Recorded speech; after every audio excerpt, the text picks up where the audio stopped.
Mabel drew something on my kitchen window at 2 in the morning, and then she sat at the table and watched me read it. She didn't leave the room. She didn't make a joke or pretend she'd been doing something else. She held the dry erase marker in both hands, the kind I kept on the windowsill for quick structural sketches when I was working through a problem I couldn't solve on paper, and she waited. I stood in the kitchen with a glass of water I'd forgotten to drink, looking at two small figures she'd drawn on the glass, one at a table with a sketch pad, one holding a coffee mug with a tiny bridge arc drawn on the side. They were sitting across from each other. They were not touching. Below them, in her handwriting, "I've been trying to tell you something for 7 months. I got tired of waiting for you to ask. My name is Lane. I'm 28 years old. I work as a structural engineer for a firm in Portland that designs pedestrian bridges and the occasional highway underpass. The kind of infrastructure nobody photographs but everybody uses. I mention the job because it matters here. I am a person trained, by profession and by temperament, to not move until I understand every load-bearing element in front of me. I calculate risk. I measure tolerance. I do not, under ordinary circumstances, stand in my kitchen at 2 in the morning getting completely taken apart by a drawing on a window." Mabel had been my roommate for 10 months. She moved in after my previous roommate, Gus, accepted a job offer in Denver the same week his girlfriend asked him to move in with her. He left me 1 month's notice, a parking spot I didn't need, and a recommendation. "I know someone looking for a place. She's an artist. She won't bother you." I interviewed Mabel on a Tuesday afternoon. She was 25, a freelance illustrator who worked from home on children's books and occasional editorial pieces for regional magazines. She brought documentation to the apartment viewing. Not of her work, but a typed list of references from previous landlords. I noticed the margins of the page were hand-illustrated with tiny plants. I told myself that was irrelevant. She had practical questions: water pressure, morning light, neighbor noise. I had answers. She said she'd think about it. She called the next morning before I'd made coffee. The arrangement was supposed to be clean. Split the $2,400 rent, Venmo utilities by the 5th, share the common spaces without drama. I had just come through the end of a 2-year long-distance relationship that had dissolved quietly, one unreturned text at a time, until we were strangers who called each other out of habit. After that, I had made a private rule: no feelings for anyone in my immediate orbit. The math on that kind of thing was never in your favor. Mabel did not make it easy to follow that rule. She worked at the kitchen table every morning from 7 until noon, headphones on, surrounded by reference books, and an old coffee can full of colored markers. She hummed while she worked. Not actual songs, just tonal shapes, melody fragments that meant nothing, and somehow filled the apartment with something I couldn't name and didn't try to.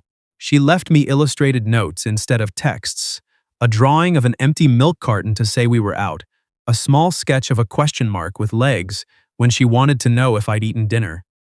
She noticed things.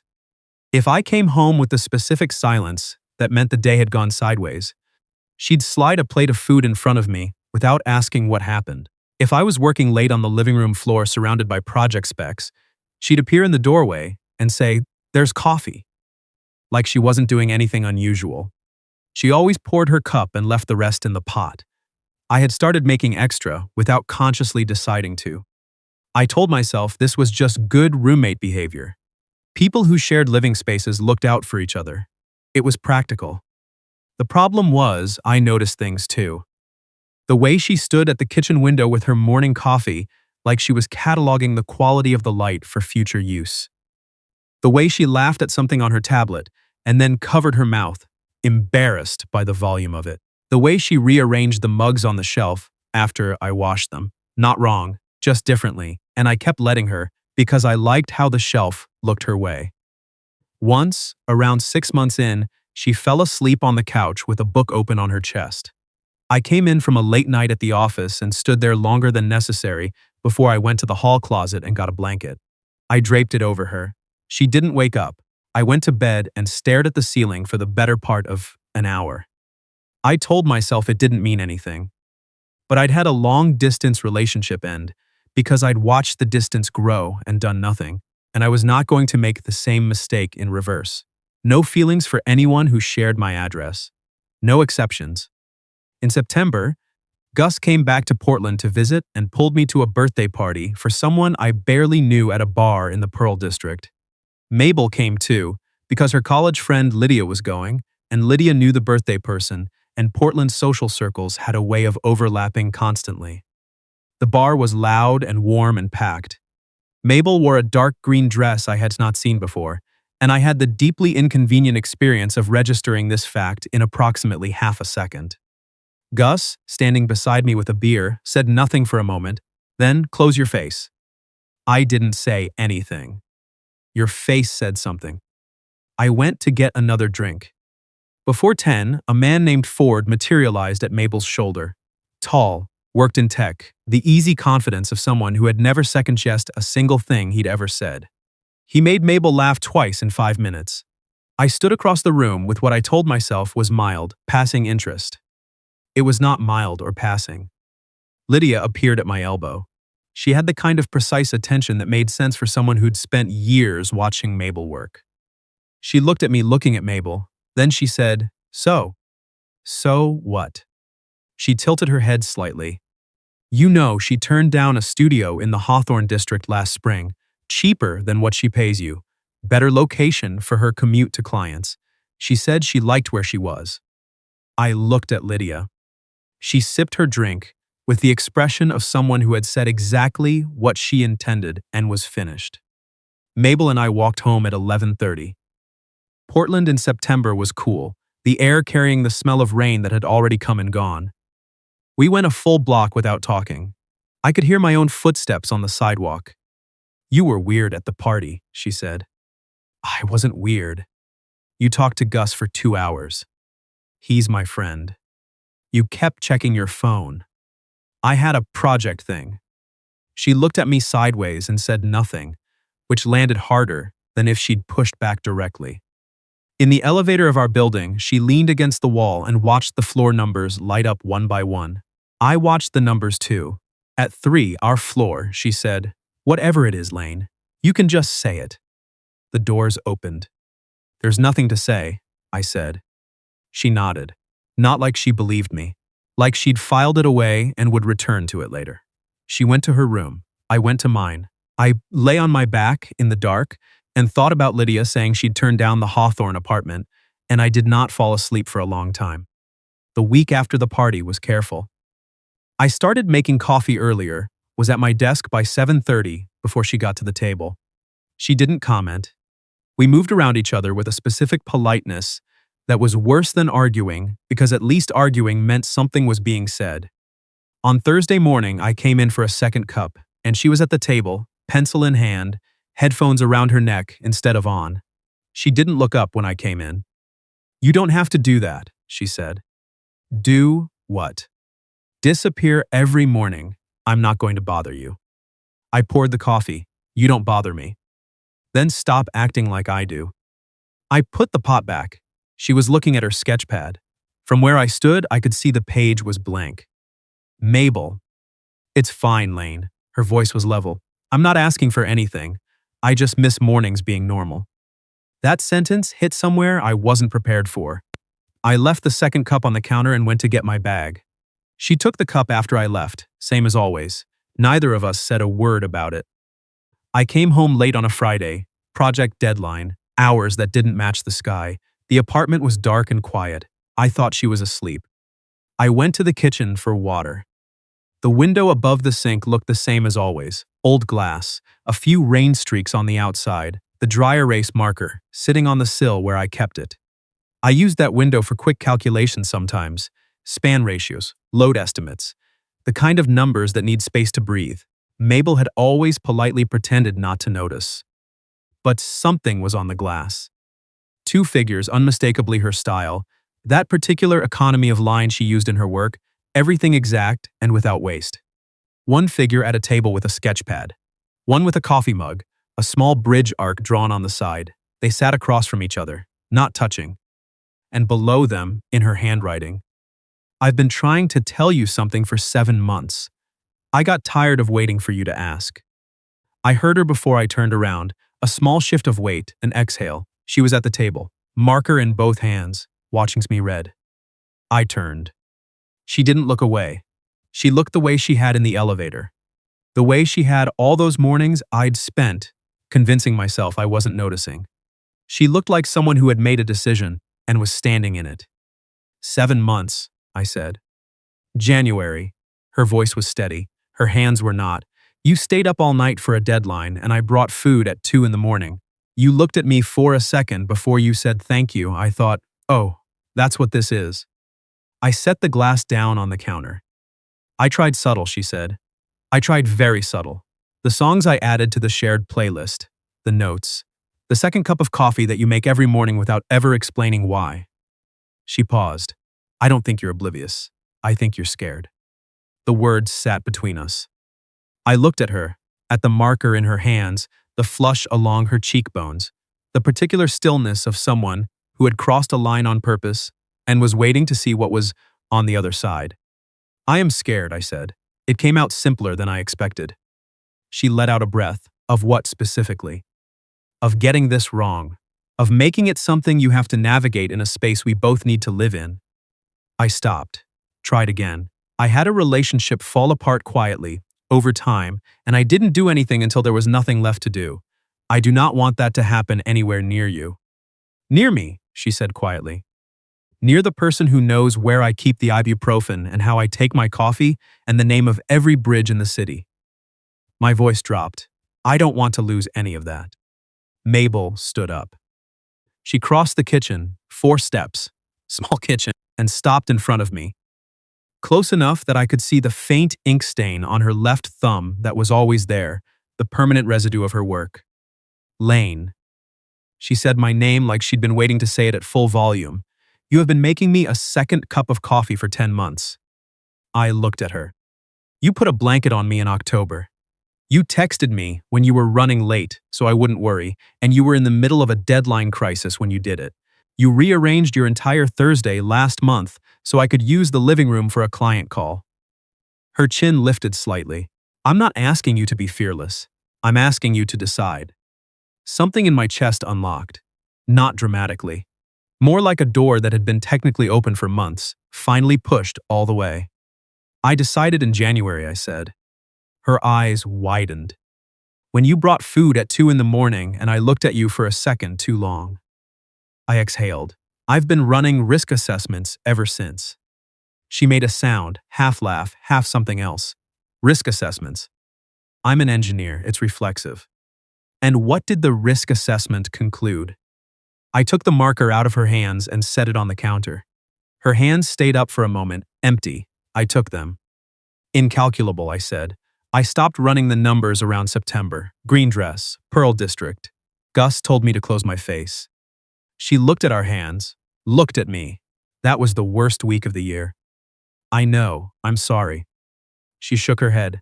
Don't apologize, just stop doing it. She leaned her forehead against my collarbone, and I stood there, for a moment processing the fact that Mabel was leaning against me in our kitchen at 2 in the morning, and then I put my arms around her because the alternative was impossible to picture. I was going to erase it, she said quietly. If you looked confused, I was going to say it was a composition study. I took a photo first. She pulled back and looked at me. You did not. 3 backup locations, standard protocol for load-bearing information. She laughed, and I felt it against my chest. I held her a little tighter and thought, this is the thing I was trying not to want. I see now that I never had a chance. I asked her to dinner the next morning. She was making toast in the kitchen, fuzzy socks, hair in a braid, a smear of pencil on her jaw she didn't know about. I want to do this right, I said. She looked up. Okay. Dinner tomorrow night, an actual date. She considered me, considered the toast. You want to take me on a date? We've lived together for 10 months. I think we've earned dinner with honest intentions. Her smile came slow and bright, the kind she saved for things that actually mattered to her. Yes. I had, over those 10 months, become incapable of thinking clearly when she smiled like that. This was not new. It was just something I was no longer pretending wasn't true. We went to a small Italian place on NW 21st that we'd walked past a dozen times without going in.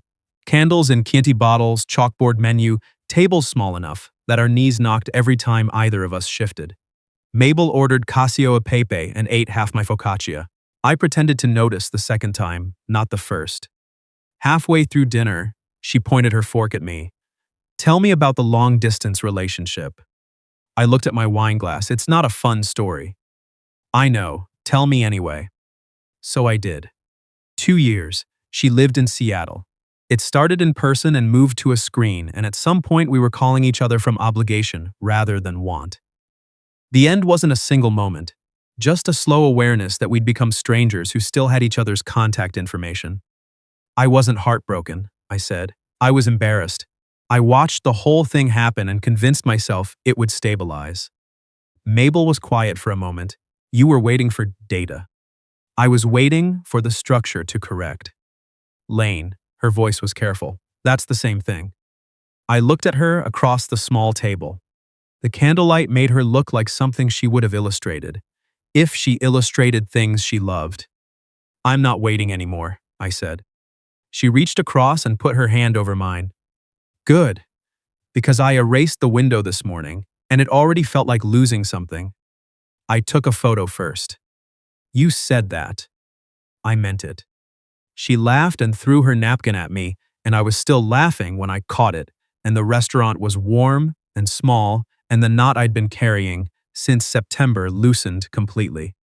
We walked home slowly.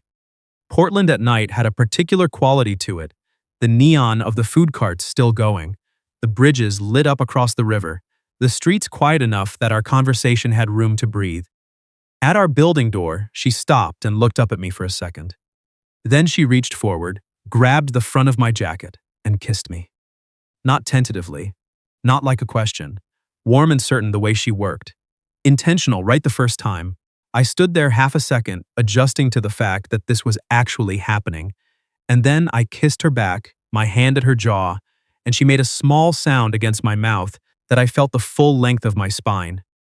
A cyclist went by, neither of us moved. When she pulled back, her eyes were bright. She kept her hand on my lapel. Okay, she said. Okay. Slow, we still live together. Slow, I agreed. My heart was doing something inadvisable. We don't have to solve everything tonight. She tilted her head slightly. You're already calculating something. Probability distributions. Lane, she smoothed my jacket lapel. Stop engineering this and come inside. I did. Slow lasted 17 days. I maintain, given the circumstances, this was respectable. To be clear, we were appropriate. We didn't dismantle the living arrangement in one evening. We talked, more than we had in 10 months of careful distance, more than was comfortable, and then more again past that, until it started to feel like something neither of us was managing, but both of us were actually in. What Slow looked like in practice was this. Her knee against mine on the couch during the shows we'd been watching separately and now watched together. Her reaching across me to grab something in a cabinet and not quite retreating as quickly as she could have. Me, in the mornings letting myself actually look at her instead of finding reasons to look somewhere else. On a Wednesday, she showed me the new project she'd been working on, a children's book set in a city full of bridges. She laid the rough sketches on the table between us. I looked at them for a while, then I said, the engineer character. Coincidence, she said immediately. He has my haircut. Engineers often have that haircut. Mabel. She looked up, completely unrepentant. I sat down across from her and said, show me the rest. She pushed the whole stack over. I read every page while she watched me with that particular quality of attention she had. Still, precise, like she was deciding what to do with the information of me. When I got to the last spread, the engineer and the illustrator standing on a bridge, looking at the city laid out below them, I set the pages down. The bridge geometry on page 12 is slightly off, I said. She threw a marker at me. I caught it. She was already laughing. I leaned across the table and kissed her, and she smiled against my mouth, and the kitchen was warm and ordinary and completely new. Gus came back to Portland the following month for a long weekend and took us both to dinner at a place on Mississippi Avenue. Lydia came too. The four of us sat around a corner table, while Gus performed the extended version of his reaction to the news, which involved considerable theatrical suffering on his behalf. "I introduced you," he said. "I am the reason this is happening. I feel this needs to be acknowledged." "You said she was normal and wouldn't bother me," I said. Mabel raised her hand. "I have been, in fact, a constant bother." "The best kind," I said, and she smiled at her water glass. Lydia looked at me across the table with an expression of patient vindication. I thought about what she'd told me at the birthday party, Mabel turning down the Hawthorne apartment. Later that night, on the walk home, I told Mabel what Lydia had said. She was quiet for half a block. "She wasn't supposed to tell you that," she said finally. "Were you going to?" She thought about it. Eventually. Probably after a significant amount of time had passed, and it became a funny story instead of a vulnerable one. I stopped walking. She stopped too, looked back at me. "You turned down a better apartment," I said. "I turned down a different apartment." She shrugged, not quite casually. "I liked where I was." I took her hand and we kept walking, and I did not make a speech about it, because she hadn't needed one. She'd just told me the truth in the way she always did. Quietly, factually, without dressing it up or making it smaller than it was. 6 months later, the dry erase marker from the kitchen window sat in a cup on my desk at work alongside my engineering pencils. Mabel had replaced it with a new one from the art supply store on Burnside, same brand, same color. I had taken the old one without explaining why. She knew why. Her illustration work had grown enough that we'd converted the second bedroom into a proper studio, drafting table, archival flat files for finished pieces, a wire across one wall where she clipped works in progress. The first night after she finished setting it up, we stood in the doorway looking at it. "It feels different," she said. She had a mug of tea in both hands. "Good, different. Real different." She looked at the wire, the work hanging from it. "I've been freelancing for 7 years. I kept moving, kept adjusting, kept telling myself wherever I was wasn't permanent yet." She was quiet for a moment. "I never set up a studio like this before. It's always just been a corner of whatever table I had." I stood behind her and put my hands on her shoulders. She leaned back into me. "It's permanent now," I said. She turned her head slightly. "Promise?" "I don't make promises I can't calculate." "Lane." "I've run the numbers, multiple models, multiple scenarios." I turned her around. "The structure is sound." She looked at me in the studio light, her work hanging behind her, 7 years of building something careful piece by piece. Then she rose on her toes and kissed me, and I felt her smile against my mouth, the same say I had the first time outside our building. Familiar now, but no less extraordinary. I hoped it stayed that way. We danced in the empty studio later. No music, because she said there should be music, and I said there wasn't any. And she said then hum, and I said I wasn't going to hum, and she raised an eyebrow, and I hummed badly, and she laughed so hard, she had to hold onto my shirt to stay upright. We swayed around the room she'd made into something permanent in the apartment we both called home. While Portland did whatever Portland did outside the window, I had been afraid of wanting something that couldn't be undone. But some things aren't undone. They're arrived at. Slowly, through coffee cups left on counters and blankets, draped over sleeping people, and elevator silences, and illustrated notes, and 2 figures drawn on a kitchen window at 2 in the morning. You walk toward them for months without admitting you're walking, and then one night you're standing in your kitchen reading 7 words on glass and you realize the walking is already done. You were always going to end up here. You just needed someone patient enough to draw you a map. Have you ever left someone a message and waited to see if they'd understand it?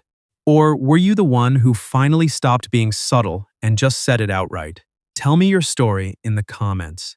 And if this one stayed with you, leave a like and come back for the next one. I'll be here.